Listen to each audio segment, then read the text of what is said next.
দেখো আজকে আমরা সপ্তম শ্রেণী অধ্যায়ের নাম ভগ্নাংশের বর্গমূল কোষে দেখি 11.1 পেজ 138 139 এই দুটো পেজ থেকে আজকে আমরা সপ্তম শ্রেণীর ভগ্নাংশের বর্গমূলের কয়েকটি অঙ্ক দেখাবো।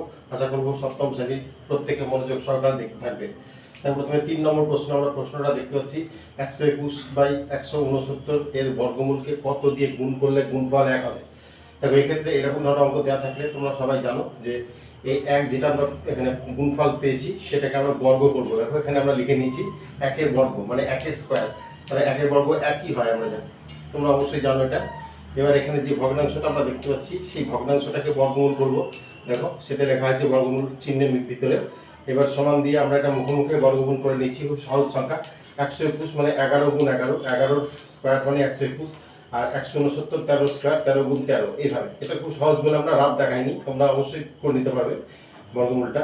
এবার সমান দিয়ে আমরা এরকম রুট ওভার দিয়েছি। এবার দুটো 11 আছে বলে 11 স্কয়ার, আর দুটো 13 স্কয়ার।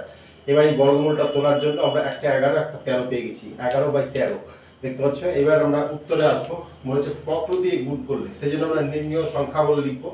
এবার যে এক সংখ্যাটা এখানে পেয়েছিলাম সেটা লিখবো, দিয়ে ভাগ চিহ্ন দেবো, দেওয়ার পর 11/13 যেটা সেটা আমরা এখানে লিখবো সমান।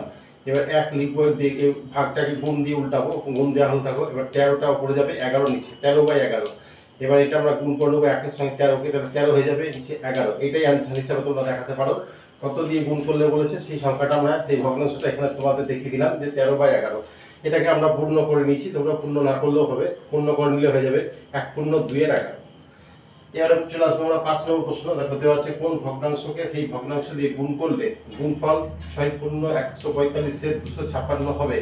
এক্ষেত্রে আমরা প্রথমেই যে সংখ্যাটা এখানে পাচ্ছি, যে ভগ্নাংশটা দেখো 6 পূর্ণ 145 এর 256, সেটাকে আমরা এখানে লিখে নিয়েছি। যেটা পূর্ণ ভেঙে নিচ্ছি, 6 দিয়ে 256কে গুণ করে 145 যোগ, তাহলে আমরা পেয়ে যাচ্ছি 1681, আর নিচে 256। পূর্ণটা ভেঙে আমরা এটা পেলাম 1681, নিচে 256। এবার যেটা পেলাম এখানে সেটাকে আমরা দেখো বর্গমূল করছি। বর্গমূলের দাগ দিয়ে আমরা এটাকে বর্গমূল করবো, 1681 256। এখানে রাফে আমরা দেখিয়েছি, দেখো 1681 বর্গমূল 4 4 16, আর 81টা নামলো। এবার 4 এর ডবল 8 দেওয়া হলো, 1 দেওয়া হলো, 81 মিলে গেল, তাহলে এই একটা এখানে যাবে 41। দেখো আমরা সেটা এখানে দেখিয়েছি যে এটা 41 গুণ 41 মানে 1681, আর 256টা এখানে দেখিয়েছি দেখো বর্গমূল, তাহলে 16। দেখো 16 গুণ 16 মানে 256, তোমরা অবশ্যই জানো। এবার দেখো 41 এর স্কয়ার দেবো এখানে, আর এখানে 16 স্কয়ার দেবো, যেহেতু এটা গুণ আছে এইভাবে, সেই জন্য 41 স্কয়ার আর 16 স্কয়ার দেবো। এবার এই বর্গমূলটা তোলার জন্য আমরা এই স্কয়ারগুলো উঠে যাবে, একটা 41 একটা 16, এটা আমরা পেয়ে গেলাম। এবার দেখো এইটাকে যে বলছে কোন ভগ্নাংশকে সেই ভগ্নাংশ দিয়েই গুণ, অর্থাৎ এই ভগ্নাংশটাকে আমরা ডবল গুণ করবো। দেখো সেটা যদি এখানে আমরা গুণটা দেখিয়ে দিচ্ছি থার্ড ব্র্যাকেটের ভিতরে, এটা দিয়ে এটাকে যদি আমরা গুণ আবার করে নিই, তাহলে পূর্ব অবস্থায় ফিরে আসবো, আমরা এটাই পেয়ে যাবো 1681/256। এটার সঙ্গে এটা গুণ করে 1681, আর 16 দিয়ে 16 গুণ করে 256। এবার 256 দিয়ে এটা ভাগ করে নিই আমরা, তাহলে পূর্ণ করে নিলে এরকম ভাবে এইটা আবার চলে আসছে। দেখো 6 পূর্ণ 145 এর 256, তাহলে আমরা অ্যান্সার হিসেবে তোমাদের বলতে পারি যে 41/16, এটা তোমাদের মূল অ্যান্সার। এবার দেখো আমরা চলে যাবো 6 নম্বর প্রশ্নে। 49/91কে কোন ভগ্নাংশ দিয়ে গুণ করলে গুণফলের বর্গমূল 1 হবে। এক্ষেত্রে আমরা দেখো কি করবো, প্রথমে গুণফলের বর্গমূল 1 হবে বলেছে, তো প্রথমে আমরা 1 এর বর্গ করবো, 1 এর স্কয়ার মানে 1 গুণ 1, 1 গুণ 1 করে নিলে আমরা 1 পেয়ে যাচ্ছি।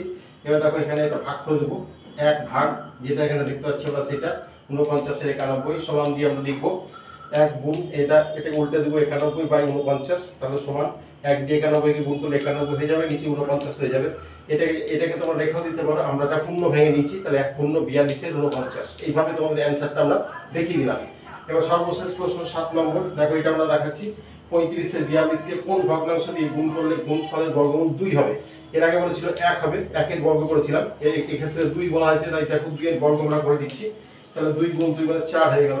এবার 4 এটা ভাগ চিহ্ন দেবো, দিয়ে যেটা আমরা দেখতে পাচ্ছি সেটা এখানে লিখবো 35 এর 42, তাহলে এবার এটাকে আমরা সমান দিয়ে 4 গুণ চিহ্ন দেবো, যেটা উল্টে নেব, 42 উপরে 35 নিচে।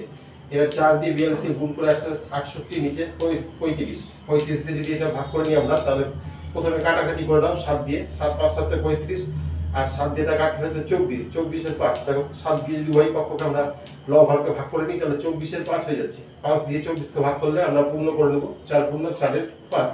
এইভাবে তোমাদের অ্যান্সার হিসেবে আমরা এগুলো দেখালাম। আশা করবো খুব সহজেই তোমরা এগুলো বুঝতে পেরেছো।